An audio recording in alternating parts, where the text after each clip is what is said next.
اگرچہ ہاتھ کوئی ہوتا ہے دنیا میں، یاد رکھیں، اور اس فلسطین کے اس شہر بیت المقدس کی تاریخ ہی بڑی عجیب ہے۔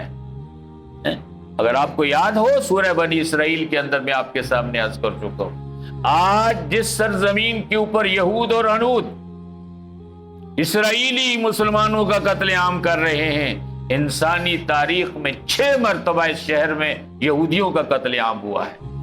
6 بڑے واقعات انسانی تاریخ میں، اور اللہ نے 2 واقعات کا خصوصیت کے ساتھ ذکر کیا ہے۔ ہم نے ان سے کہہ دیا تھا تمہیں 2 مرتبہ بڑی مار پڑے گی، اور تاریخ بتاتی ہے اس دھرتی پہ کسی بھی دور کے اہل حق نے جب بھی دین سے منہ پھیرا تو اللہ نے اس کو شدید ترین مار دی۔ ایک دور تھا جب اس سرزمین کے یہودی اہل حق تھے، یہودی مسلمان تھے، بنی اسرائیل مسلمان تھے، وہ اس دور کے اہل حق تھے۔ جب انہوں نے دین سے منہ پھیرا، جب پھیرا، جس دور میں دین سے اعراض برتا، اللہ کی نافرمانیاں کی، کبھی اللہ نے بابل کے لوگوں کو ان پر مسلط کیا، کبھی روم کے لوگوں کو مسلط کیا، کبھی بخت نظر جیسے ظالم کو ان پر مسلط کیا۔ یہ شہر تاریخ میں کئی بار تباہ ہوا ہے، اور اس کے مکینوں کا خون ہوا ہے، قتل عام ہوا ہے۔ آج تاریخ پھر اپنے آپ کو دہرا رہی ہے۔ اس سرزمین پہ ماضی میں جہاں یہودیوں کو مار پڑتی رہی، وہی آج کے مسلمان کو بھی مار پڑ رہی ہے، اور اس کی اصل وجہ وہی ہے، مسلمانوں نے جب اللہ کے دین سے منہ پھیرا۔ آج دیکھنے میں مسلمان اور کافر میں پہچان نہیں ہوتی، تو اللہ نے انہی یہودیوں کو جو اس دور کے اندر باطل ہیں، کافر ہیں، اللہ نے بخت نصر اور بابل جیسی قوتوں اور روم جیسے لوگوں کی طرح مسلمانوں پر مسلط کر دیا ہے، اور مسلمانوں کو مار پڑ رہی ہے۔ ہم اپنے بھائیوں کے لیے 2 کام کر سکتے ہیں۔ پہلی بات کہ ہم اللہ سے ان کے لیے دعا کریں۔ دعا ایک ایسا ہتھیار ہے جو اللہ نے اس امت کو عطا کیا ہے۔ حدیث میں آتا ہے، رسول اللہ صلی اللہ علیہ وسلم نے فرمایا، دعا تقدیر کو بدل دیتی، فردن بھی اور قومی اعتبار سے۔ تو آج ہم تمام مسلمانوں کو اپنے اپنے حلقوں میں، اپنے اپنے ماحول کے اندر خصوصیت کے ساتھ فلسطین کے مسلمانوں کے لیے دعا کرنی چاہیے۔ اور ایک عمل آپ حضرات کو بتاتا ہوں، خود بھی کیجئے، اپنے اہل و عیال سے بھی کہیے، خواتین سے بھی کہیں، اور جہاں تک آپ کی آواز پہنچ سکتی ہے لوگوں سے، مسلمانوں سے یہ عمل کروائیں۔ نماز مغرب کے بعد 41 مرتبہ اللہ ربنا المستعان کا وظیفہ کریں۔ اس کے بارے میں آتا ہے، کسی انسان کو کوئی پریشان کر رہا ہو، کسی باپ کو بیٹا پریشان کر رہا ہے، کسی شوہر کو بیوی پریشان کر رہی ہے، کسی بیوی کو شوہر پریشان کر رہا ہے، کسی کو پڑوسی، کوئی دشمن، اور مسلمانوں کے اجتماعی دشمن طاغوتی قوتیں ہیں، یہود و ہنود کی قوتیں ہیں۔ ہر مسلمان اپنے ذہن کے اندر ان عالمی استحصالی قوتوں کا، ظالموں کا تصور رکھ کے اللہ کے حضور نماز مغرب کے بعد 41 مرتبہ یہ دعا ضرور پڑھیں، اللہ ربنا المستعان۔ دوسرا وظیفہ آج سب حضرات اس کو بھی عام کریں۔ ایک زمانے کے اندر جس طرح آج فلسطین کی سرزمین پہ مسلمانوں کا جینا تنگ کر دیا گیا ہے، ہندوستان کے اوپر مسلمانوں کے حالات بہت مشکل تھے۔ یہ زمانہ تھا شیخ احمد سرہندی مجدد الفسانی رحمۃ اللہ علیہ کا۔ مجدد الفسانی رحمۃ اللہ علیہ نے مسلمانوں کو ایک وظیفہ بتایا، فرمایا تمام مسلمان مرد عورتیں روزانہ اول آخر میں 100 مرتبہ درود شریف پڑھ کے لا حول ولا قوت الا باللہ 500 مرتبہ پڑھیں۔ معزز سامعین، اس پہ بہت زیادہ وقت لگے تو 20 منٹ 25 منٹ آدھا گھنٹہ لگ جائے گا۔ ہم اپنے ان مظلوم مقہور مسلمانوں کے لیے ہمیں تھوڑا سا وقت نکال کر یہ آدھے گھنٹے کا وظیفہ بھی روزانہ کرنا چاہیے۔ اول آخر درود شریف پڑھیں، 500 مرتبہ لا حول ولا قوت الا باللہ پڑھ کے ان کے لیے دعا کریں۔ انشاءاللہ اہل فلسطین کے حالات کو اللہ ضرور بہتری کی طرف لائیں گے۔ اور تیسری بات یہ ہے، ایک صلاۃ حاجت ضرور پڑھیں، روزانہ 2 رکعت نماز۔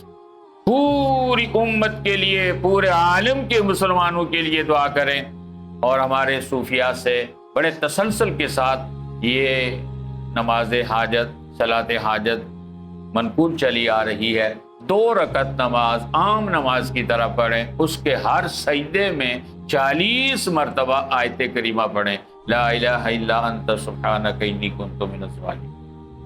اور اس کے بعد جب دعا کریں تو اول آخر میں درود پڑھ کے دعا کے اندر 11 مرتبہ آیت کریمہ پڑھیں، لا الہ الا انت سبحانک انی کنت من الظالمین۔ تو یہ 3 عمل ضرور کیجئے، اور ایک دعاؤں میں یہ دعا کثرت سے کریں، اللہم انا نجعلک فی نحورہم ونعوذ بک من شرورہم، اللہم انا نجعلک فی نحورہم ونعوذ بک من شرورہم۔ تمام مسلمان مردوں سے بھی، خواتین سے بھی، چھوٹوں سے بھی، بڑوں سے بھی میری درخواست ہے کہ وہ آج سے ہی ان وظائف کو شروع کریں، انشاءاللہ تعالی اس سے اللہ تعالی حالات میں بہتری اور تبدیلی لائیں۔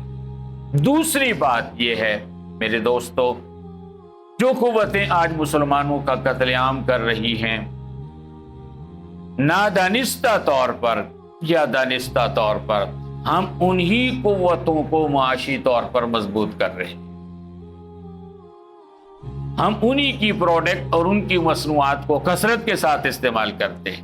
کتنے افسوس کی بات ہے، میں اکثر سوچتا ہوں اگر آج ایک مسلمان ہاتھ اٹھا کے دعا کرتا ہے، اے اللہ فلسطین کے ہمارے مسلمان ماؤں، بہنوں، بیٹیوں، بچوں، بوڑھوں اور جوانوں کے حال پہ رحم کر، یا اللہ ان کو فتح اور غلبہ عطا فرما، تو پتہ نہیں اللہ اس کو جواب میں کہیں گے تو بڑا منافق ہے، تو پیپسی پی کر ان کے لیے دعا کرتا ہے، تو کوکا کولا پی کر ان کے لیے دعا کرتا ہے، تو نیسلے کا پانی پی کے، نیسلے کا دودھ پی کے، نیسلے کا جوس پی کے، نیسلے کا دہی کھا کے تو انہی لوگوں کے لیے بد دعائیں کر رہا ہے، تو بڑا منافق ہے۔ پیتا یہودیوں کی پیپسی ہے، یہودیوں کی کوک ہے، یہودیوں کا نیسلے ہے، برگر کھاتا ہے KFC کے اور میکڈونلڈ کے، اور پھر کہتا خدایا ان کو تباہ کر، مسلمانوں کی مدد کر، خدا کہے گا تو بڑا منافق۔ اس لیے میرے دوستو، ملٹی نیشنل کمپنی یہودیوں کی مصنوعات کا ترک کر دیں۔ میں نے تو چند چیزوں کا آپ کے سامنے ذکر کیا ہے، سینکڑوں چیزیں، ہزاروں پروڈکٹ اور مصنوعات ایسی ہیں جو ہم مسلمان استعمال کر رہے ہیں، خاص طور پہ پیپسی۔ یہ آج کی بات نہیں کہ فلسطین میں کوئی جنگ نئے رخ پہ آئی ہے تو آپ کے سامنے یہ باتیں کر رہا ہوں۔ میں نے کئی مرتبہ آپ حضرات سے کہا، پیپسی پی کر ہم اسرائیل کی بقا اور اسرائیل کی حفاظت کے لیے فنڈ دے رہے ہوتے ہیں۔ پیپسی ہے کیا؟ پیپسی، پے ایٹ پنی سیو اسرائیل، ایک مخفف بنتا ہے اس کا، پے ایچ پنی سیو اسرائیل، اسرائیل کو بچانے کے لیے 1% 100 میں سے 1 پیسہ چندہ دیجئے۔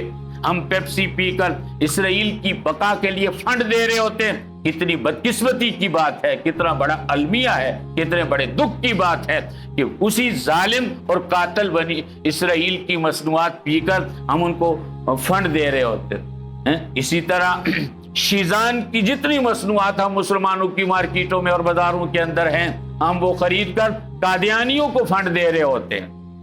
آج کا مسلمان اتنا بے حس ہو چکا ہے، بے اہمیت ہو چکا ہے، مسلمانوں کی غیرتوں کے جنازے نکل چکے۔ کچھ نہ کچھ تو ہمیں حیا کرنی چاہیے، شرم کرنا چاہیے، کچھ دینی اور اسلامی غیرت کا مظاہرہ کرنا چاہیے کہ ان قاتلوں کی مصنوعات تو ہم چھوڑ دیں۔ اور یہ تمام چیزیں تعیشات کے ساتھ تعلق رکھتی ہیں، بیسک نیڈ کے ساتھ کوئی تعلق نہیں ہے۔ پیپسی چھوڑ دیں، آپ کی صحت پہ کوئی اثر نہیں ہوگا، بلکہ میں وثوق سے کہتا ہوں آپ کی صحت اور اچھی ہو جائے گی۔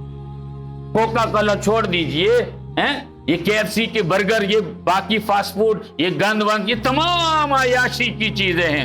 ہماری اپنی معیشت بھی سدھرے گی، ہماری صحت بھی اچھی ہوگی، اور دشمن سے نفرت کا اظہار بھی ہوگا کہ ہم اس دشمن کی کوئی پروڈکٹ نہیں خریدیں گے، نہیں کھائیں گے، نہیں پیئیں گے جو ہمارے مسلمان بھائیوں کا قتل عام کر رہا ہے۔ اس لیے اس کے لیے بھی مہم چلائیں کہ ہماری دکانوں پر ملٹی نیشنل یہودی کمپنیوں کی مصنوعات نہیں ہونی چاہیے، ہم ان کی چیزوں کو استعمال نہ کریں کیونکہ وہ ہمارے مسلمانوں کا قتل عام کر رہے ہیں۔ تو 2 درخواستیں آپ کے سامنے کرتا ہوں، ایک ان کے لیے دعائیں کیجئے صلاۃ حاجت پڑھ کے دعائیں کیجئے، لا حول ولا قوت الا باللہ کا وظیفہ پڑھ کے دعائیں کیجئے، اللہ ربنا المستعان کا وظیفہ پڑھ کے دعا کیجئے، اور دوسرا ساتھ ساتھ ان کی مصنوعات کا بائیکاٹ کیجئے۔ یہ دو وہ کام ہیں جو ہر مسلمان ہر وقت کر سکتا ہے، آسانی کے ساتھ ہم کر سکتے ہیں۔ تو آسانی کے لیے دام درہم سخن ہے، ہم اپنے مظلوم اور مقہور بھائیوں کے لیے جو کچھ کر سکتے ہیں اس کے لیے کرنے کا عزم کیجئے۔ اللہ پاک دنیا بھر میں جہاں بھی مسلمان ہیں، مرد و زن، ان کی جان مال عزت آبرو کی حفاظت